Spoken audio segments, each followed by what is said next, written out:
Selama gua bergelut di dunia fotografi dan videografi, gua belum pernah beli dry box. Ini adalah pertama kalinya gua beli dry box. Dan gue gak disponsori sama ini ya. Ini bener-bener gue pure beli pakai uang sendiri. Dan gue pengen aja bikin kontennya gitu. Bisa jadi karena gue tuh kurang peduli sama kamera dan lensa gue. Jadi gue tidak memikirkan dry box. Padahal kan dry box tuh ada yang murah juga ya harganya. Ada yang ratusan ribu lah ya. Bahkan yang... Kakak, ayah lagi bikin video dulu sayang. Mau lihat? Liatin aja ya. Duh, sampai mana tadi lupa lagi. Tapi gue tuh sering lihat YouTuber luar negeri yang sering gue tonton, mereka tuh jarang banget pakai dry box. Tapi gak tau juga sih, mungkin ketika beres syuting mereka langsung masukin lagi ke dry box. Pas syuting mereka pajang di belakang. We never know. Cuman maksudnya itu yang membuat gue tidak tertarik membeli dry box. Lagian gue juga punya rakan di sini, biar kelihatan lebih estetik. Oke, sekarang kita langsung aja unboxing dry box ini. Main cepet juga, ini pengirimannya dari mana ini, dari Jakarta. Kemarin gue pesen dan hari ini nyampe.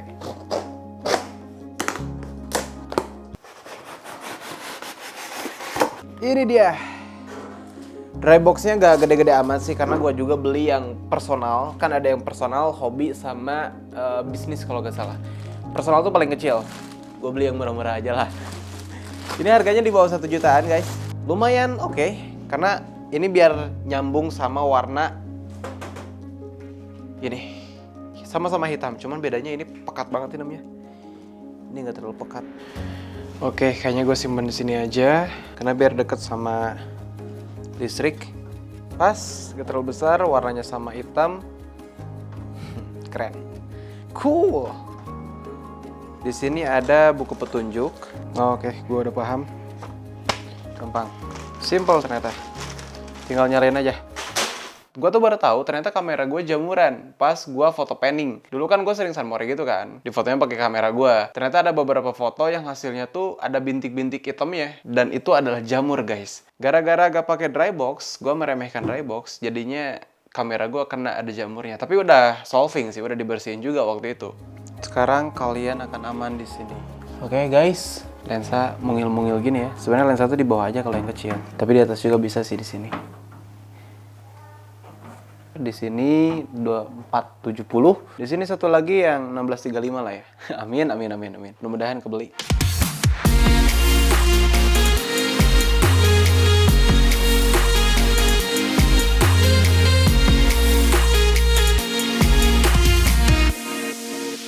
Oke, sesuai janji gua akan menceritakan pengalaman gua menggunakan kamera Sony A7 Mark III selama 3 tahun. Lebih tepatnya sih 3 tahun 5 bulan. Karena gue beli kamera ini tuh bulan Juni tahun 2019. Dan mungkin video ini juga bisa jadi referensi buat kalian yang sedang galau apakah harus upgrade ke kamera A7 Mark IV, A7S III, FX3 dari kamera A7 III atau dari kamera apapun lah ya. Oke, kita langsung aja masuk ke poinnya. Yang pertama yang akan gue bahas adalah dari segi fotografinya. Kamera ini udah 24,2 megapiksel. Hasil fotonya cukup bagus. Gue udah sering banget pakai kamera ini buat kerjaan-kerjaan gue. Kalau untuk fotonya, biasanya gue pakai kamera ini untuk kebutuhan photoshoot brand, photoshoot konten pribadi, wedding, event, dan masih banyak lagi sebenarnya. Projectnya macam-macam gitu ya. Selama gue pakai kamera ini untuk fotografi, gue ngerasa cukup banget buat gue. Karena output dari gue sendiri biasanya hanya untuk social media, website, marketplace, flyer, banner, bukan untuk dicetak dalam ukuran besar. Jadi gue ngerasa ini masih aman untuk kebutuhan gue. Dan kalau kalian penasaran sama hasil foto A7 Mark III yang gue hasilkan, kalian bisa cek Instagram gue. Kalian cari aja postingan yang tahun 2019,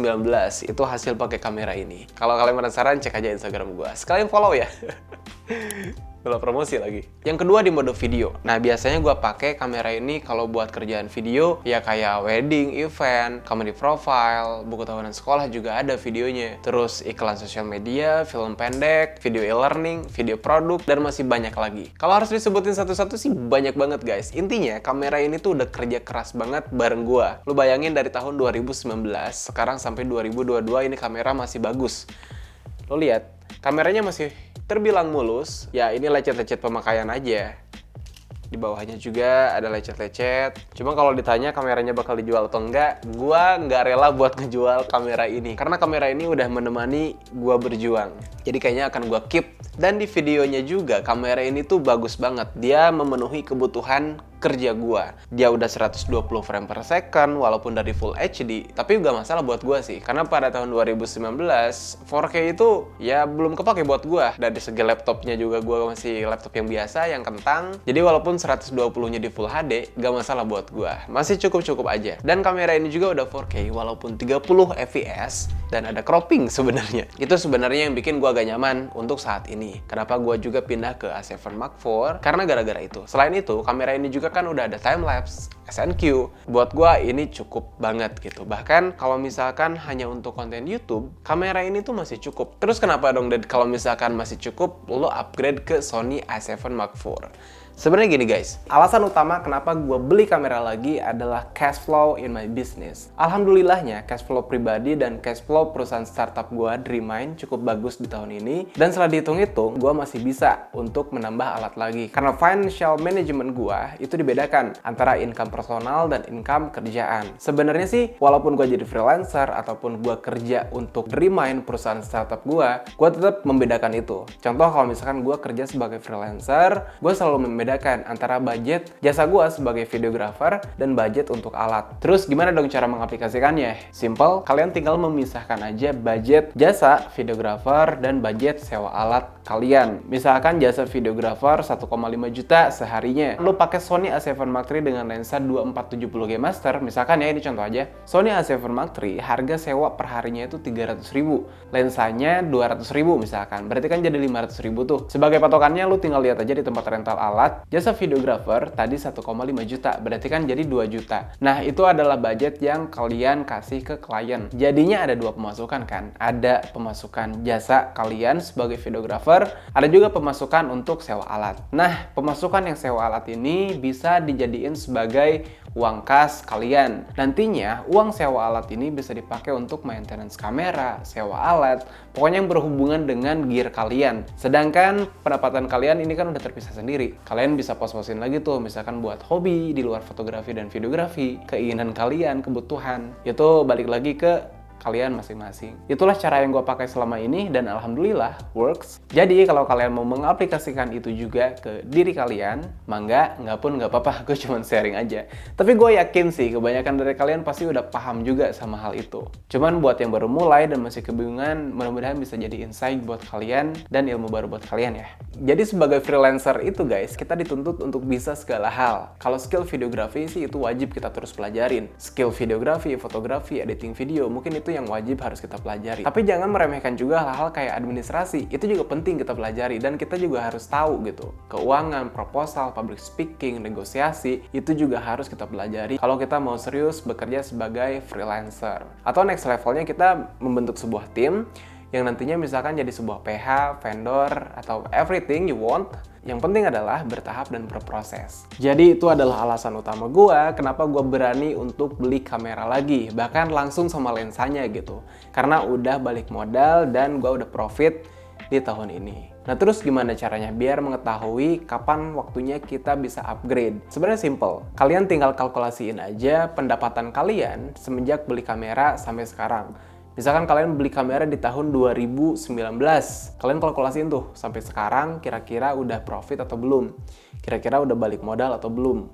Itu cara menghitungnya. Terus kalau kalian udah terlanjur gak ada biaya sewa alat, jadi masih disatuin, nah kalian coba perkirakan aja dari pekerjaan yang masuk pertama kali sampai sekarang itu berapa dan biaya sewa alatnya itu berapa. Terus kalian totalin nih sampai sekarang. Nanti kelihatan tuh totalnya apakah udah cukup atau belum untuk kita upgrade kamera lagi. Kalau misalkan belum balik modal, ini opini gue ya, jangan dulu upgrade kamera. Mendingan hold dulu, kalian nabung dulu. Nanti kalau udah balik modal, lebih bagus lagi kalau profit, kalian baru upgrade kamera. Kalau memang kalian harus upgrade karena kameranya udah lama banget kalian pakai, terus udah ketinggalan banget gitu ya dari segi kualitas dan performanya kurang bagus, kalian bisa pakai cara gua dulu. Gua jual dulu kamera gua yang Lumix G7, terus gua tambahin dari uang pribadi gua buat beli kamera Sony A7 Mark III. Tapi semua itu balik lagi ya, kalian nyamannya kayak gimana.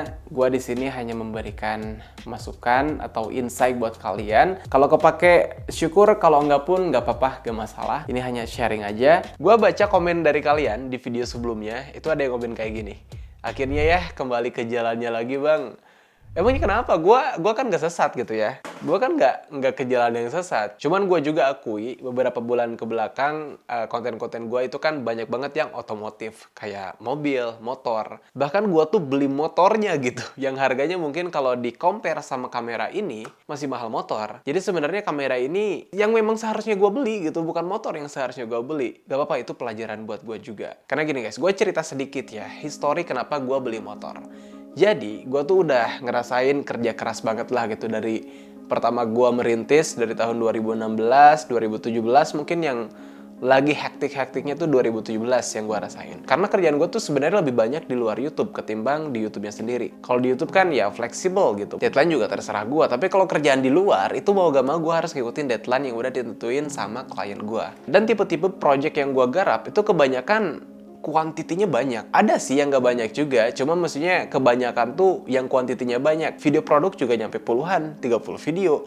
Apalagi video e-learning, itu bisa nyampe ratusan video guys. Dan itu yang membuat gue juga ngerasa stuck dan malas bikin video. Bukan malas sih, lebih ke bosan aja gitu. Gue butuh sesuatu yang baru, butuh refresh. Dan di tahun 2021, gue ngerasa banyak hal yang tidak terduga yang gue alami. Ada senengnya, ada sedihnya sih. Yang sedihnya tuh bikin gue kayak stuck gitu. Di tahun 2021, mungkin kalau kalian ngikutin Instagram gue juga, kalian pasti tahu. Gue pernah ikut-ikutan main robot trading. Dan ya uang gue di sana nggak bisa balik lagi, karena kan lo tahu sendiri kasusnya kayak gimana. Duit gue nyangkut di sana segini guys, 40 juta. Dan gue jadiin pelajaran banget. Tapi gak apa-apa, gue anggap itu pelajaran paling berharga dalam hidup gue. Itu salah satu yang menyedihkannya. Makanya gue beli motor.